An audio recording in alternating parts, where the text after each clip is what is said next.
being that God can speak unto is human beings. So God is, I don't know how to put it.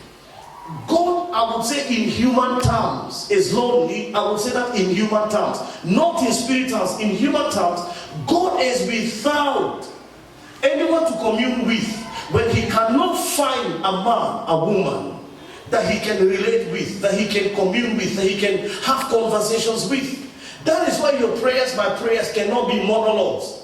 Baba ni fanyie, Baba ni tende, Baba ni, at times, and not even at times, there has to be that dialogue that I'm saying, he's saying, I'm saying. I'm speaking, he's listening, I'm speaking. It's a conversation. But many of us, our relationship with God is one-sided. Amen. Many of us, the relationship we have with God, in Genesis 28, Jacob, in this place, they used to call that city Luz or Laz. But by the time he's done, he converts himself, the name of the city, into Bethel, calls it the house of God. I'm preaching for another day. That you can change the name of a city, you by yourself. It used to be called Luz or Laz, L-U-Z. But Jacob calls the name of that city Bethel, meaning the very house of God. But now, as we read the Bible, we realize in Genesis 28 that Jacob says this. Jacob, he says this. He says that he saw angels ascending and descending. Your conversation has to have some ascensions and some descensions. Amen. I know that sounds very complex. It means lazima kuna kitu kinapanda na kitu kinashuka. But many of us, our relationship with God is one-sided. There is only from the earth to the heavens. But there is nothing on that ladder that is moving from the heavens to the earth. Amen. And there were angels, and they were ascending, and they were descending on it. These angels, they are carrying something up. And the same angels, they are descending with something. So this tells me that a healthy Christian life must have fellowship. A healthy Christian life must have fellowship. You cannot tell me that, and I cannot tell you that I'm a Christian, and the only thing I have is things that are ascending and nothing that ever descends into my life. There has to be something. Prayer must go up. When our praise goes up, your glory comes. Something has to go up. Something has to come down. So understand, the Christian life cannot be sustained by our prayers alone if there is no response from the heavens. It is a lie. You cannot tell me that you have a very healthy Christian life and you don't know what God is doing, you don't hear what He is saying, you don't see the direction that He is giving. There has to be a me and there has to be a him. Okay, let's make it simple. Go to 2 Chronicles 7 verse number 14. I know you can quote this verse even in your dreams. This one I know you can't. This one I know you can't. He says this, that if my people who are called by my name, notice, this is the responsibility of the people. 1, they need to humble themselves. 2, they need to pray. 3, they need to seek His face. 4, they need to turn away from their wickedness. Now He says, then God says, I will hear from heaven, I will forgive their sins, and I will heal their land. So I need you to understand, and I need myself also to understand that there is a this that is for me, and there is a that is for God.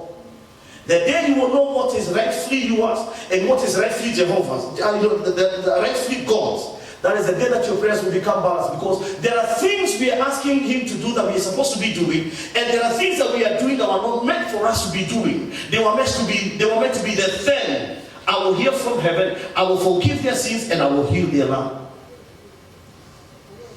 Amen. So I don't know where I started. Now, let's come back. So yesterday I was saying that God has been pursuing us. He has been so deliberate, so reckless, so intentional. God has been so all out that He is in need of a relationship.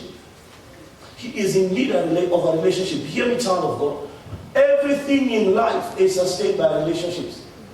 Check. Even the phone you have is sustained by relationship. It has to have a relationship with the charger, the socket. It has to be charged. Everything in life is sustained by relationships. Friendships are sustained by relationships. There is that which I give into the friendship. There is that which I withdraw from the friendship. Everything in life is a relationship of this and that.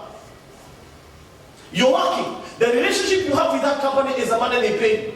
Let them not pay you for 1 month. Let them not pay you for 2 months. You will not work for them. Why? The relationship, you and them, the relationship, the fellowship, the conversation between you and them, the bridge between you and them is the money they pay. So everything in life is sustained by relationships. Marriage is sustained by relationship. There are things and thoughts of marriage that if they are lacking, that marriage will not stand. Amen. Even if you're fasting for 40 days, that marriage will not last. Because there is this is my people, and then there is the then are we. Blessed be the name of the Lord. The relationship between myself and my parents is the love that the parents have, the training that my parents have. Then for my part, the obedience that I give to my parents.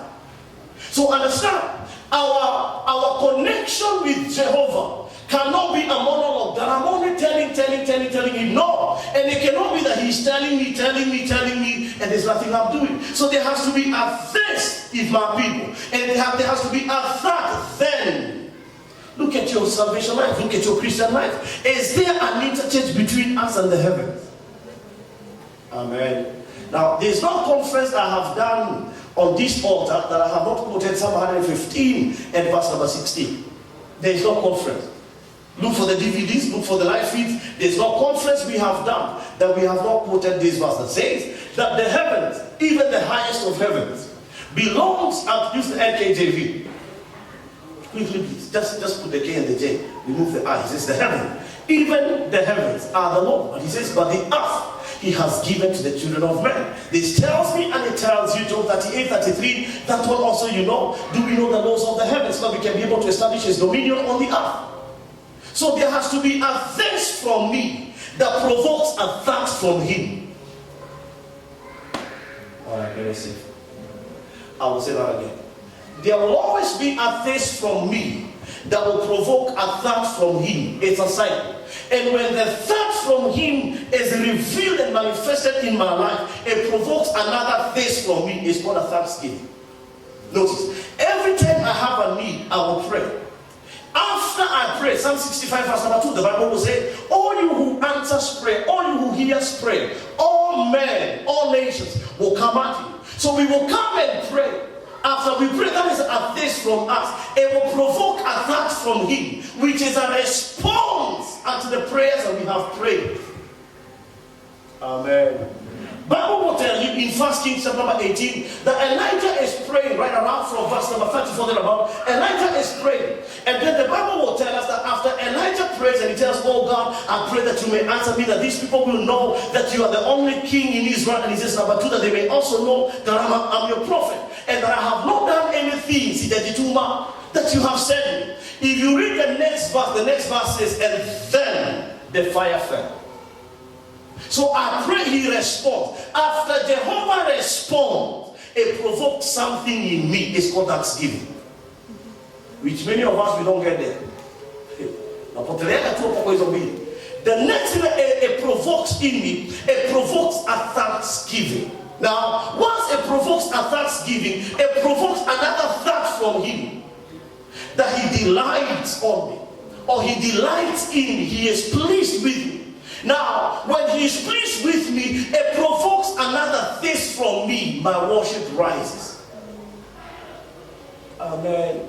My worship rises. Now, when my worship rises, it's a continuous cycle. It cannot come to an end. It provokes another thirst from him.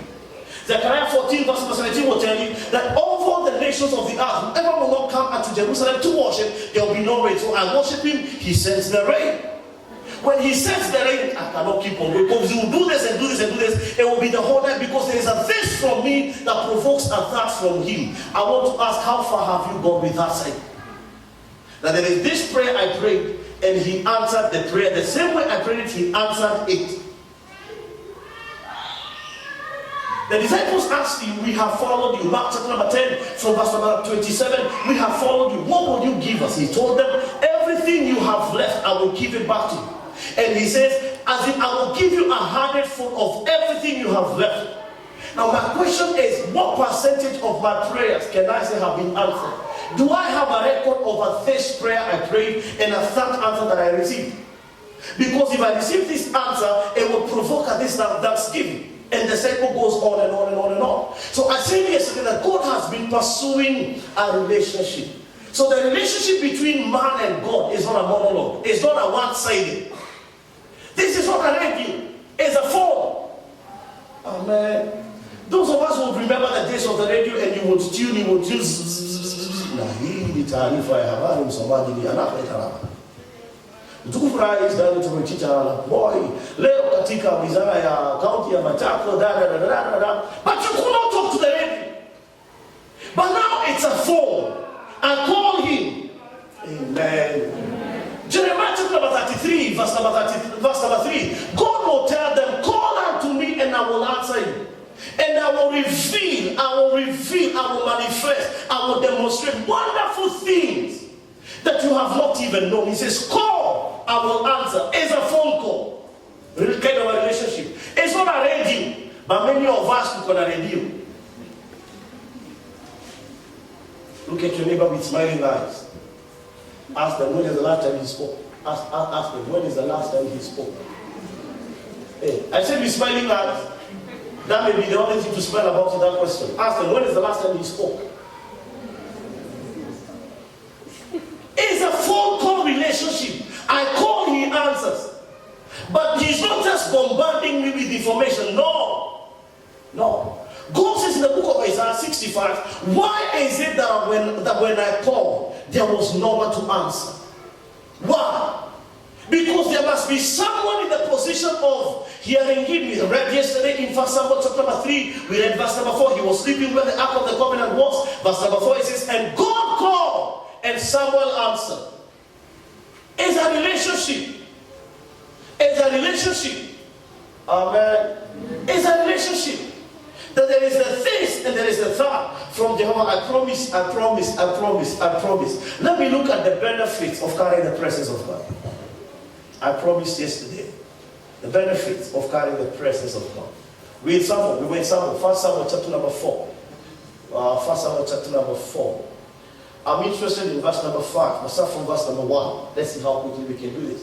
Let me look at the benefits of carrying the ark of the covenant, the benefits of carrying the presence of God, the benefits of pursuing the presence of God.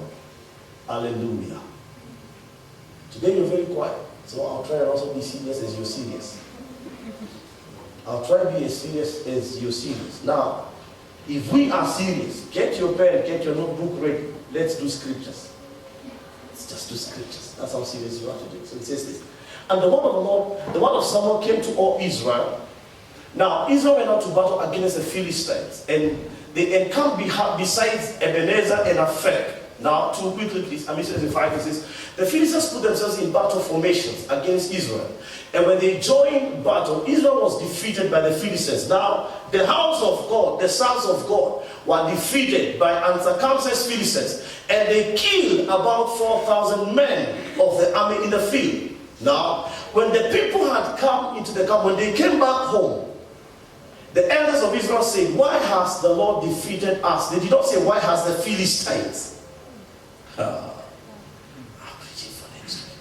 He says, why has the Lord in capitals? They knew. Ile kushindwa tumeshindwa leo. Si kwa sababu ya Wafilisti. Huyu ni Yehova. Sisi hatushindani. We are the undefeatable type. We are the always victorious type. But now, they say, why has the Lord defeated us today before the Philistines? Quickly, he says, let us bring back, this is the solution, let's bring back the ark of the covenant of the Lord from Shiloh to us. And when it comes, I want to tell you the ark did not even help them. I'll tell you why it did not help them. But when it comes, after it came, 50,000 of them were killed. 50,070 were killed. This time, they had been killed like 4,000. When the ark of the covenant came, 50,070 were killed. So you have to ask yourself, why? Without the ark, we were killed 4,000 of us. When the ark comes, 50,000 and 70 were killed. You're not interested in that tonight? You'll see this. Let's be serious. It says that when it comes amongst us, it may save us from the hand of our enemies. I'm interested in verse number 5. It says, so the people said to Shiloh, you remember Shiloh, that they might bring from there the ark of the covenant of the Lord of hosts, or the Lord of the armies, who dwells between the cherubim. That is Jehovah Sabaoth, the God who fights. And the two sons of Eli, Hophni and Phinehas, they were there with the ark of the covenant of God. When the ark of the covenant of the Lord came into the camp, all Israel shouted so loudly that the earth had tremors. Verse number 6. Notice, the Philistines, when they heard the noise of the shout, they say, what does the sound of this great shout in the camp of the Hebrews mean? Then they understood that the ark of the Lord had come into the camp. Now, would you go back to that verse? Use the NIV. Use the NIV. Wait, verse number 6. Okay, it says, hearing the uproar, the Philistines asked, what's all this shouting in the Hebrew camp? When they learned that the ark of the Lord had come into the camp, now verse number 7, the Philistines were afraid. Now use the NKJV. So, I don't like, go to the NIV. You have to read your Bible and choose what is best. See, when you have choice, you choose. This one uses a small God. It's an insult to my God. So that's why I'm avoiding it. So use the NKJV. So if they say this, so the Philistines were afraid, for they say, oh God. That's him. I know you want me to say, but I will not say. You want me to say? A time is coming, and it's not far from where we are, that we do our conferences with our generators. Every time the president is attending a place, most of the time they don't use electricity because Kenya Power can lose power. Amen? It can lose power. It's okay, let's use Kenya Power. Let's use Kenya Power and hope that they behave. Amen. Are we ready? Okay.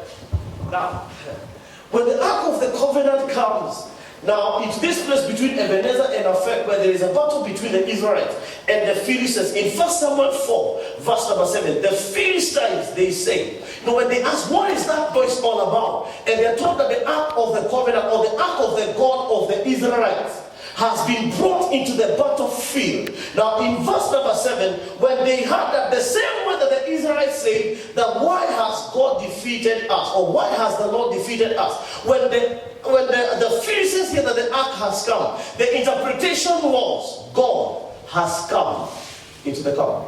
Now, benefits of carrying the ark of the covenant and benefits of carrying the presence of God, number 1, is that everywhere you go, you are carrying Him. You are carrying Him. You are carrying Him. Matthew chapter number 28 and verse number 20.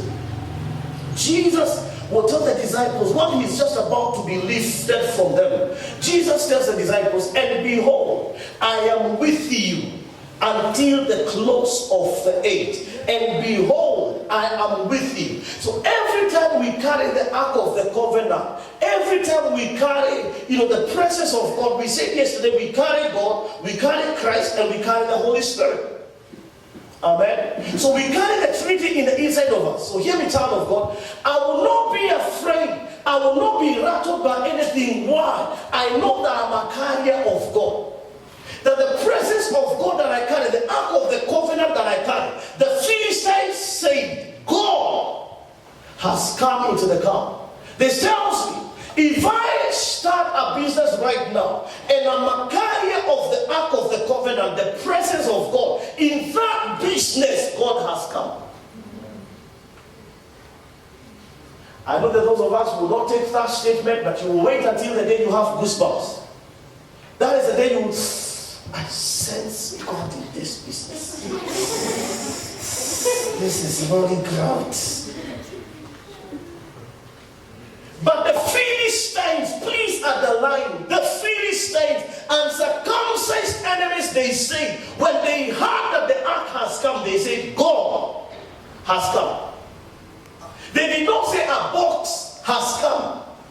This tells you they knew what the Ark of the Covenant represented. What a shame that those of us who are Israelites, we still look at it as a box, but the enemy is saying, this is God, is not even a box.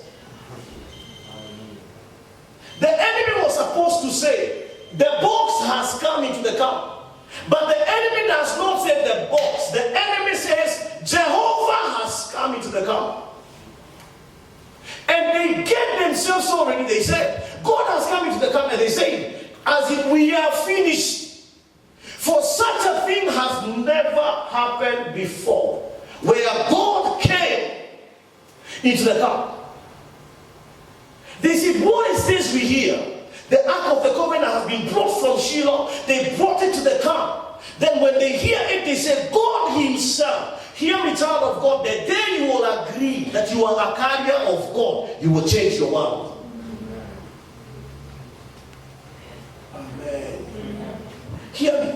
The same way that you know your name, that they ask for your name in a hospital, you give them in capital letters. They ask for your name, kwa Safaricom shops, you give them your name. It's the same way and even better that you should know that you are a carrier of God. The greatest problem is how much we disqualify ourselves. We can qualify ourselves for generational curses. We can qualify ourselves for curses of the womb, curses in the bloodline. That one we agree without dispute.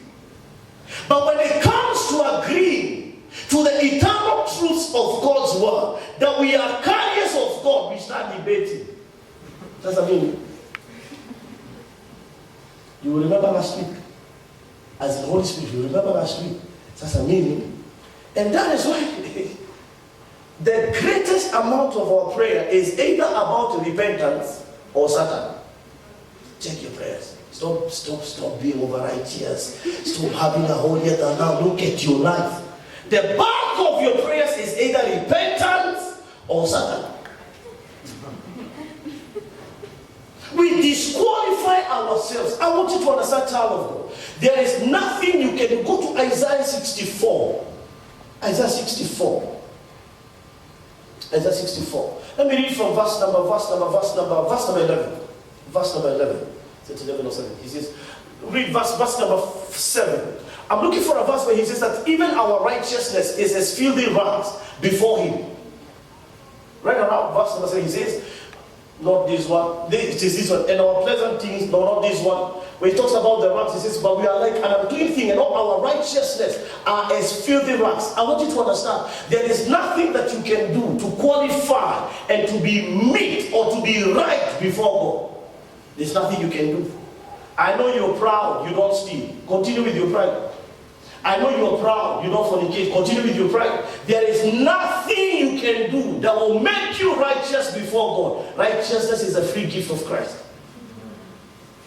I know I have broken somebody's ego. You know, I have never stolen a rubber.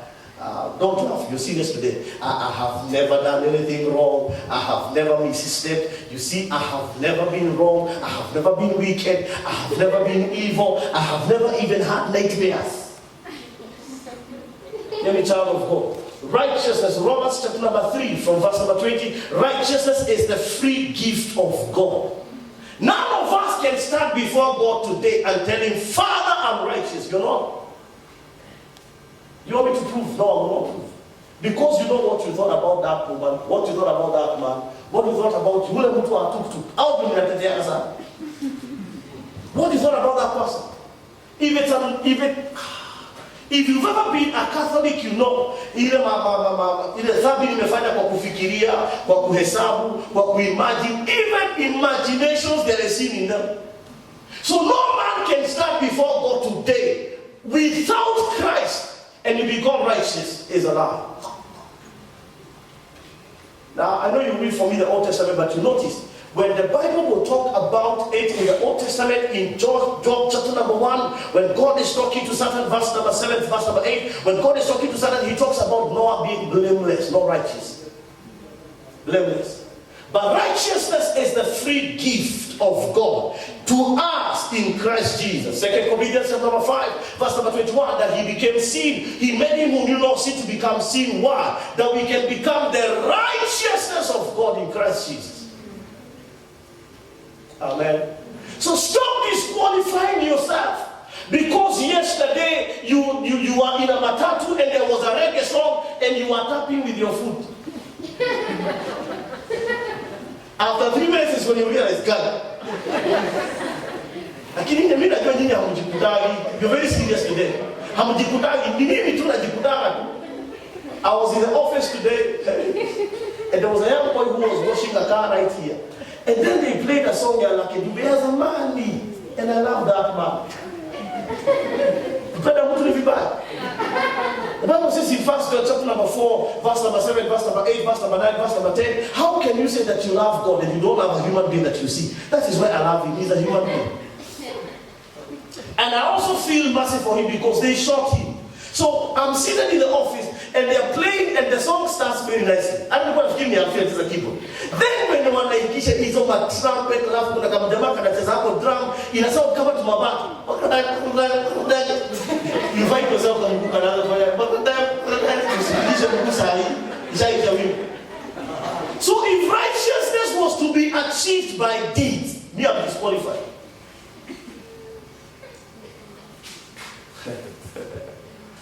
Ni kama wakati tulikuwa tunacheza karata, mkicheza karata ile ya whatever mlikuwa mnacheza. And then sio ile ya kaunga, ni ile ya maua ile ya kukelea maua, I don't know what they call it. Mimi najua kama ni nine unaweka nine, kama ni maua unaweka maua enola. Alafu napatiwa zote joka. Si umeshindwa hata kama tujaanza. Sasa mimi I'm defeated, but the righteousness that I have in me right now is not a righteousness of what I have done or not done. It's a righteousness of what Christ has done. That is why we don't pray. Why? It's a free gift. Amen. It's why we don't pray, because we have not worked for it. It has been given unto our lives. It's been handed over by Christ. So the first benefit I see when I carry the ark of the covenant is that I become a carrier of Jehovah himself. What is so pervasive? That I'm a carrier of this God. So everywhere I go, I'm not inviting him to come. He has come. I will say that again. Everywhere I go, with the consciousness of his presence in me, wherever I go, a business, wherever I go, a nation, wherever I go in the village, Jehovah has come into that village. I have told you this before, but for the sake of Irene, who was not here, let me say this again. A preacher friend in the spirit comes and goes to preach in Kisii. So when he goes to preach in Kisii, it's a conference like this one.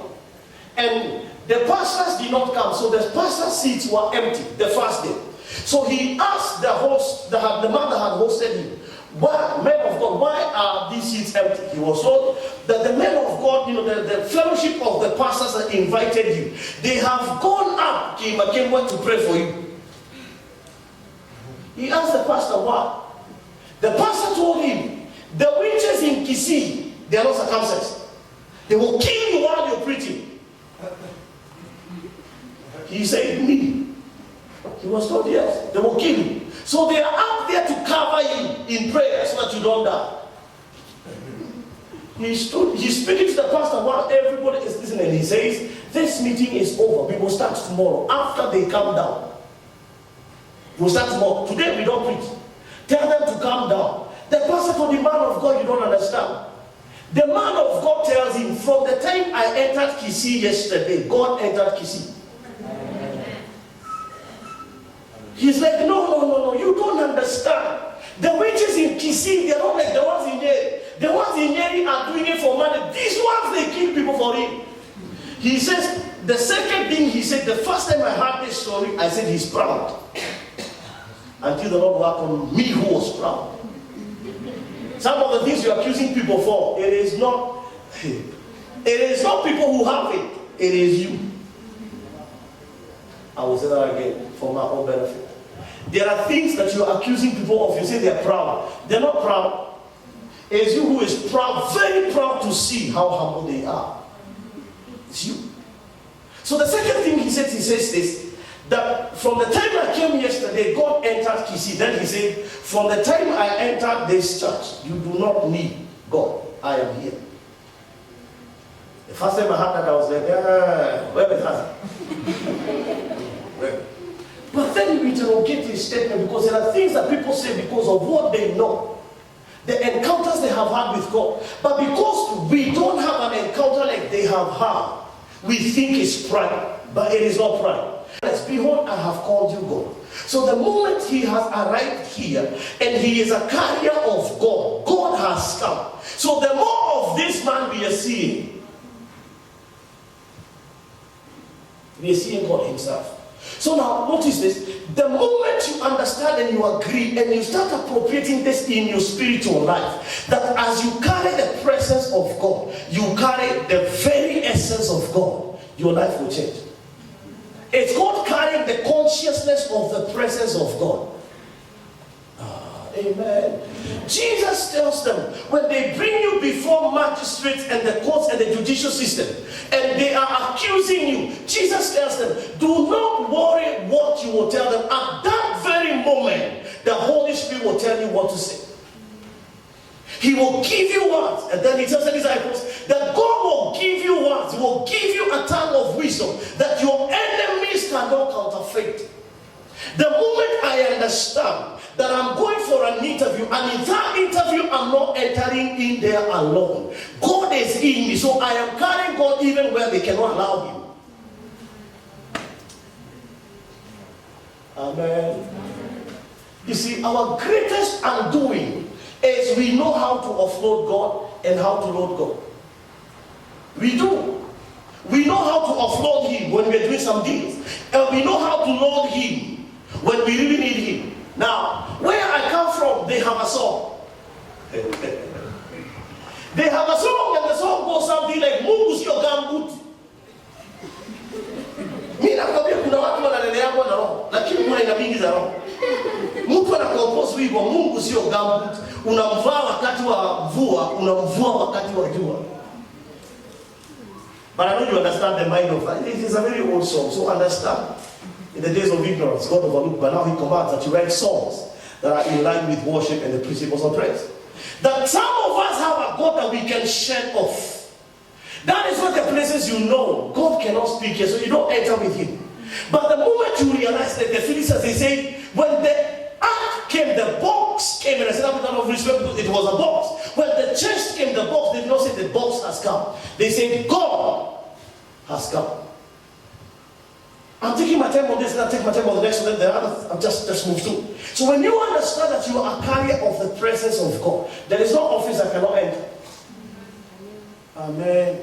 There's no country I cannot go to. Amen.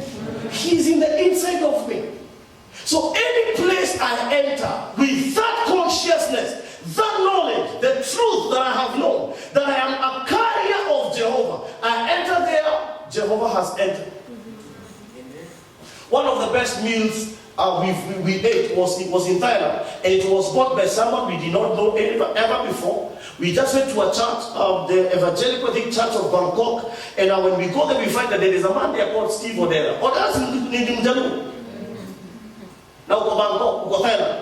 So I gave them my number, and I told them, let him call me, and I'm also Steve. So in the evening he calls, and I'm like, Inaman Yahoo. So what I hear? Then he's like, my name is Steve, and we were told that you came to the office, but we were having a meeting for the pastor's meeting, and I and my wife would want to meet you and your wife because I had called my wife. So he says where we are to meet with him. We don't know where, but as we know. Where is everyone? Kuna Google Maps, kuna tukutuku za huko, hata kama hatuelewani kizungu, but kuna tukutuku za huko. And we took a tuk-tuk, and it was masaa za jioni, kulikuwa na jamu. Tulienda pahali tujui mguu. We only asked that man, akatwambia unaona afya center ile agree. I only told my wife, make sure you don't lose off your building. So tulizunguka hivi town where unazunguka ukiangalia usipoteze building. So we get there, and what we read on, hapo nje is the hilltop. I'm like, after I can't see the way here. So we get into this hotel. We are the only two people from Black Africa. The man comes and we say hi and we have the introductions and everything. Then he says, let's have some food. Me and Kings was at it. So before you eat, he takes you on a tour. Unazunguka unaambiwa ini. Unazunguka unamaliza anakuambia hiyo ni starter. I'm like, I already have my life better. So you take the starter and you go sit. So when you go sit, you finish with the starter, then they're like, are you ready to eat? He's asking an African. And Africans, we don't have issues with appetite. We have issues with discipline. Africans, we don't have issues with appetite. One of the ways you know you're not African or you are not meant to be in Africa, check your appetite. If you don't have appetite, your genes have hazard. One of the colonizers did something to your four grandfathers and great-grandmothers. Then he says, are you guys ready to eat? We are like, eating. It's like, yes. So we wake up. So we are given a bigger plate. So we go and I'm like, ini, and then they've written so many things there. Some of them is just potatoes, but the names they have given there, they look like Maharaja Shabas. In Isaiah chapter number 8. So we eat. We think we are done. What am I teaching about the presence of God? We think we are done. Then they are like, are you ready for dessert? I'm like, you know what I mean? At the ice cream, chocolate. Oh no, I get that ice cream. You don't need them because this is an opportunity of a lifetime. But don't lose it. See it. It's a man I have never met. And he's buying for us dinner I have never ate. And I'm sorry to say I have not eaten it again. It is still one of the desires that I have in the future. And look at the people that are entering, that they are paying with cards. No man, they're paying with cards. And look at the class of people that are entering into this place. I'm like, kubeba wepo wa Mungu ni vizuri kuliko kubeba pesa. It's a presence. You cannot be stranded because understand, lucky, understand. As long as I'm carrying God in the inside of me, if I'm stranded, He's stranded.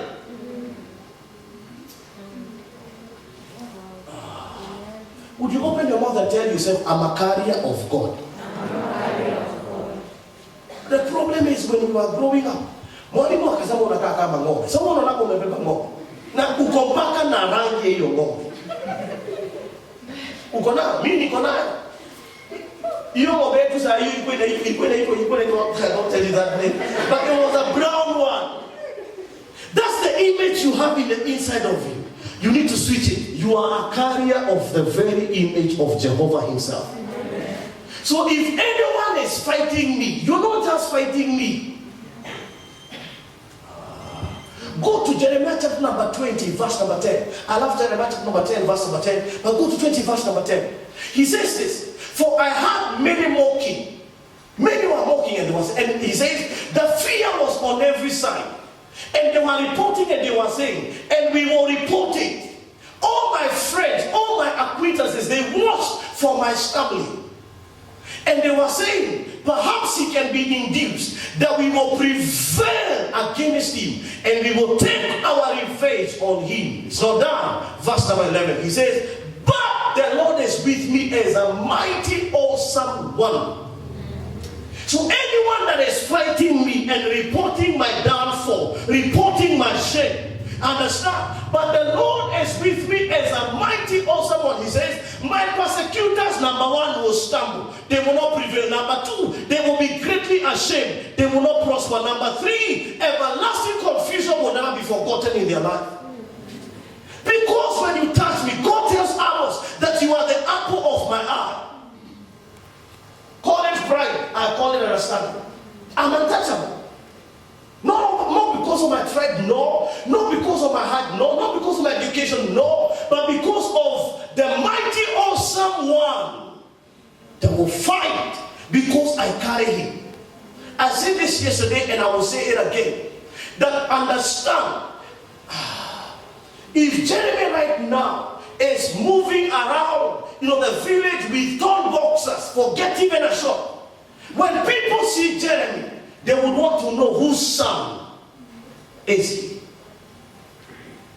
Because the undoing is not with the son. The problem is the father. That the boy is walking around, with torn boxers. But who is the father of this son? I want you to understand. When you live a good life, it is not just for you. It is to create the perfect image of who your father is. Blessed be the name of the Lord. The Bible will tell us in the book of Proverbs that a wise son is the delight of the father. A wise son is the delight of the father. Now you understand why the Bible will tell us in Luke chapter number 3, verse number 20 and 21, and the heavens opened up, and they heard a voice saying, "This is my beloved son. This one, I am proud of this one." He says, "In him I am well pleased." Why? When he himself comes, he tells us in Hebrews 10 that it is written of me, then I say, I have come to do your will. So Jesus would make his father glad. Hear me, child of God. Live your life under and in the presence of God in such a way that when God looks at you, he's like, have you seen my servant Job? Amen. Let me read for you. Go to Job chapter number 1. Let me read that. Job chapter number 1. Quickly, please. Job chapter number 1. See the conversation between the devil and God as far as one man called Job is concerned. And I promise to say 9 things tonight. And I have said one thing in 90 minutes. But the Lord still loves me. Job chapter number 1. He says this. Now, the Lord says to Satan, because we started from verse number 7, now verse number 6, the sons of, one day the angels, another verse will say, the sons of God came to present themselves before the Lord, and Satan also came with them. The Lord said to Satan, look at the conversation. Where have you come from? Satan says, Uhasa, roaming through the earth, and going back and forth in it. If you see this verse in your life,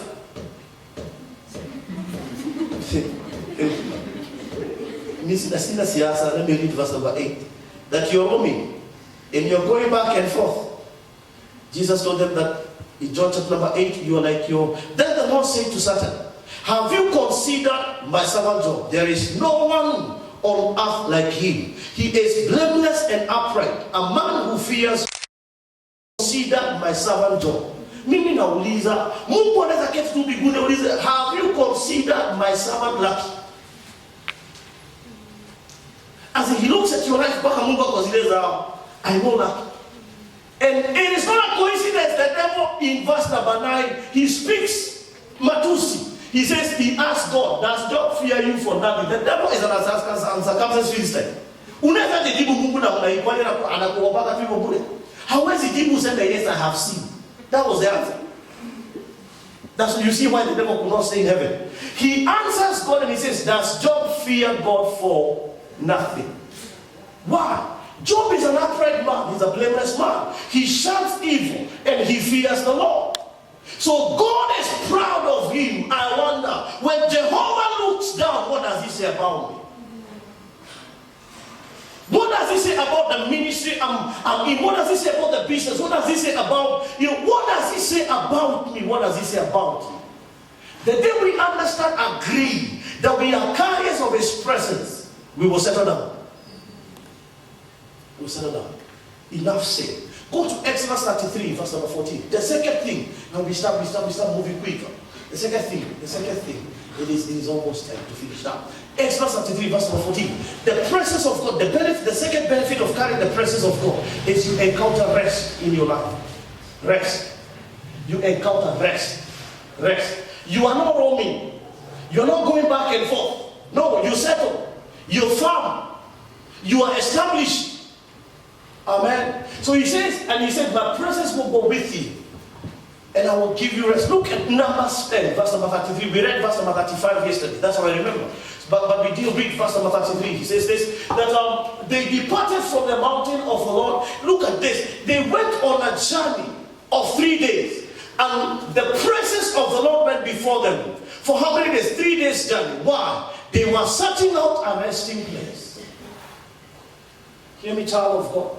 You cannot be tossed to and fro by every wind of doctrine, every wind of trouble. You cannot become one who keeps on being tossed to and fro when the presence of the Lord is in your life.